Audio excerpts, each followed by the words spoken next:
I'm continuing my series, Magnus Carlsen's Top 10 Best Finishes.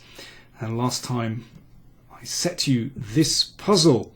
So it's the game Stefansson against Carlsen from the European Team Championship. And Stefansson from Iceland has seemingly built up a strong position. And here he played his knight into f7. He took on f7.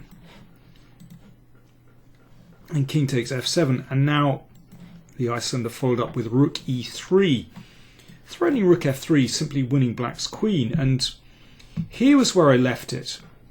How were you going to get out of black's difficulties here? Carlsen clearly had calculated this before white took on f7, and this shows his tactical skill.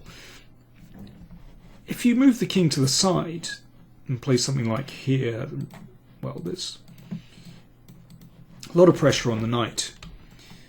And, you know, white has tremendous initiative here. You know, this knight could well spin in c5. Looks very nasty.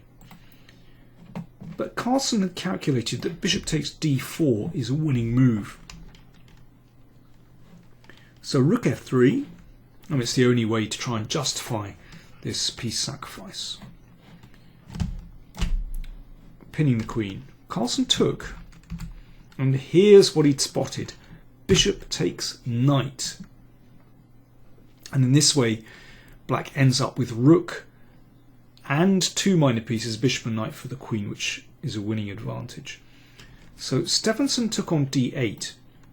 So exchanges rooks, and the problem is that white cannot take the bishop, because then there's a check.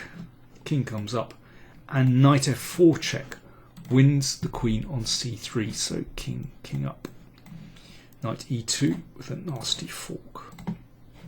So basically, if white can't take here, then rook, bishop and knight against the queen is winning for Carlsen.